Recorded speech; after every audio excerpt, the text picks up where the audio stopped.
Hello YouTube, and welcome back to Let's Play Dungeon Defenders.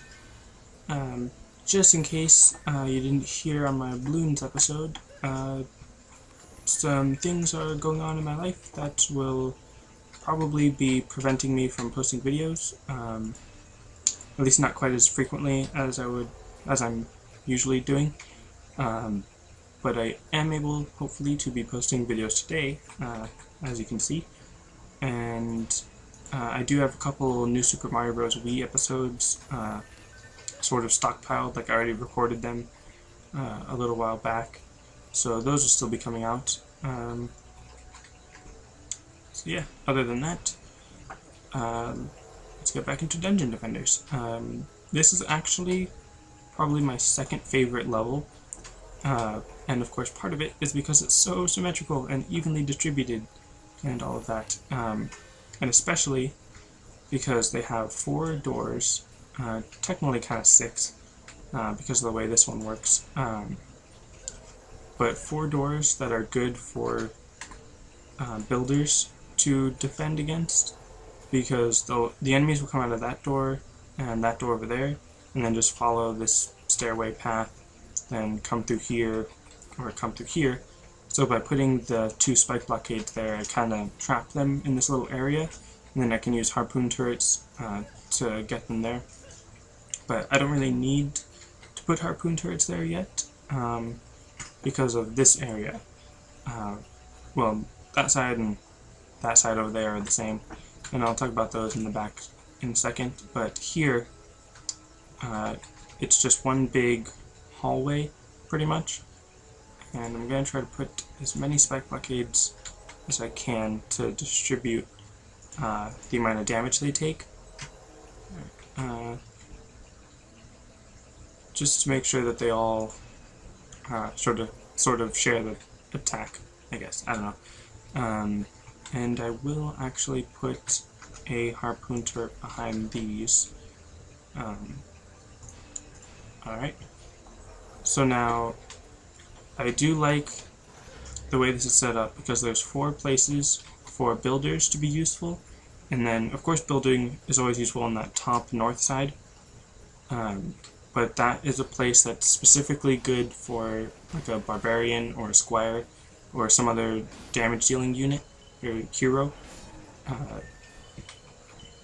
because having them there, they don't need to move around a lot to get to all the enemies, and they're usually pretty good. Now, the strategy that of putting the spike blockades there, it is a little risky, I guess, because occasionally enemies can fall off and sort of get in your way, but it's fairly reliable, and I just gotta get this one because, again, sometimes if there's too many enemies at once, they kind of push themselves off to the side of the spike blockade, and if you don't attack from right in front of the spike blockade, then sometimes it doesn't hurt the enemy. But yeah, occasionally they do just walk right into it. And obviously I didn't have enough mana to put harpoon turrets on all of these, but that's always a good idea once you do have the mana, because especially for archers, harpoon turrets are pretty much almost always necessary to get rid of the archers, because they always attack from a longer range. But also just also some mages come on this level, but as you saw, some enemies will somehow get behind the spike blockade or just to the side of it so that they're not getting hurt by the spike blockade itself, and then you can just use the harpoon turret to get the rest of them. And the range on these things are actually getting pretty good, just as I'm leveling up, putting some more range on it. Also, something that I don't think I mentioned in the last episode is that in the first 4 levels, each of the chests would give you 40 mana, and in these 4 levels, each of the chests will give you 70. So just giving you a little more mana to build your stuff with. However, harpoon turrets cost 80, so you can't use like one harpoon turret per chest. So that's always something to keep in mind. And just always remember to collect the mana here, and that's a spike pit, so you will die if you jump down there or fall down there. Alright, so I've got harpoon turrets on each of those spike blockades, and then just build another 2 here, because there will be an ogre coming on the final round. I'm pretty sure only on the final round, not like the final and second to last or anything. So we'll watch this doorway this time to show you that they come in through there, and that door that I'm facing will never, the enemies won't go up actually no, I guess they will. I was about to say that they don't go up those stairs, but apparently they do sometimes. What's good about this harpoon turret is that it'll just shoot right down the line and pierce all of those. The problem with this one though is that it does have a pretty narrow opening, so occasionally an archer might be like right here and be attacking that spike blockade, but then be out of range of that harpoon turret. And then another thing about putting the spike blockade here is that sometimes it can kind of get in the way of getting through here, but you can usually just jump over it, or between that gap. And there, that purple head thing is the Dark Elf Mage, which will be coming this round, and probably be causing some trouble. And there are some kobolds now, or there was a few last time, and I'm going to put, actually no, I was going to put some harpoon turrets there, but I don't have that many defense units left, so I'm going to focus my attacks on this north door. I'm not sure what to call it exactly.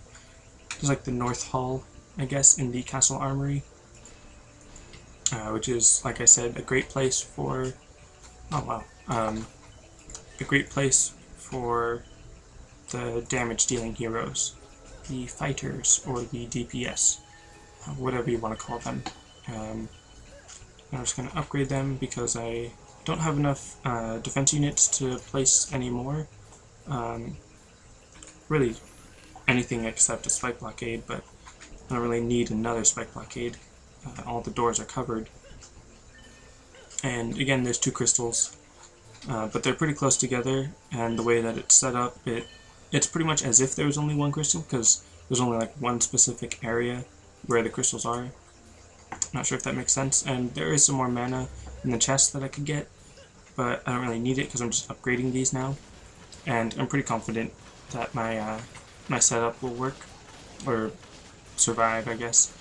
And here there's just a bunch of enemies that come through, and it's always nice, even if you do have a fighter unit here, just to either have a spike blockade or a magic blockade from the apprentice, or just something to kind of slow down the enemies or give them a sort of safety net, because even if the fighter is capable of killing them all, occasionally one might slip through or something, so you might want to move the spike blockades a little farther back, just to give them room for them to all to come in, have the fighter get rid of them, and occasionally the fighter will probably get hurt, especially with the kobolds. So you're going to need some time to heal, which is something that I don't think I've shown off yet. The hotkey is 1, or you can, well, I guess that's pretty much it. There's also this, if you press the mouse button, or the middle mouse wheel, you can bring up that menu, and then you can, upgrade and do all that stuff. Okay, so here we've got the mage causing some trouble, because he is spawning his skeletons, and they're getting in the way, they're getting hurt, but he's just running away, and with my sword I can easily take them down.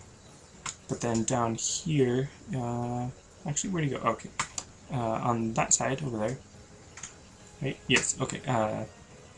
There's an archer that is causing trouble again, because he's actually not actually hurting anything, but he got stuck, and he's out of range of the enemy, or out of the range of the turrets. So always got to keep an eye on that to make sure all the enemies are within range and that all the turrets are doing their job. Now a couple of these are a little bit hurt because of the well, just because of the damage they've been taking, and the kobolds particularly. But they do have pretty good health still, and I don't really want to waste too much time healing them or repairing or upgrading them.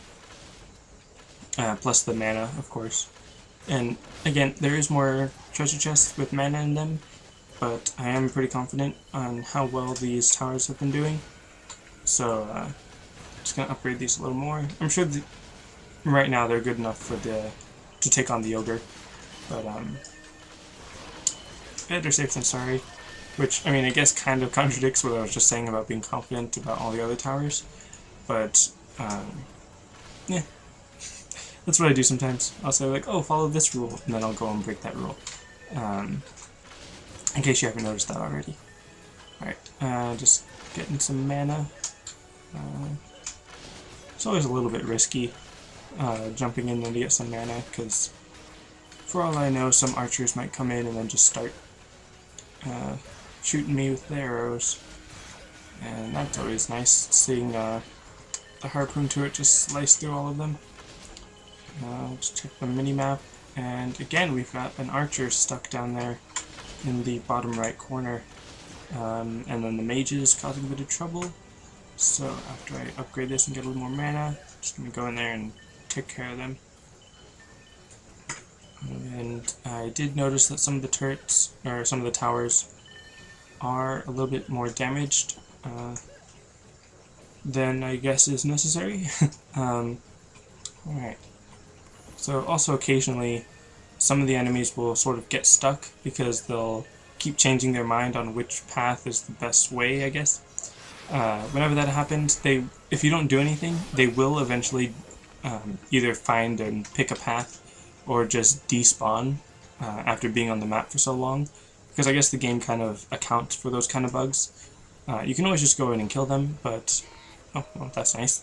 But occasionally, it might... or in some occasions, it might be better just to let them wait it out and despawn. But I can only think of one occasion, and I'll talk about it when I get to that part, because it's not that soon.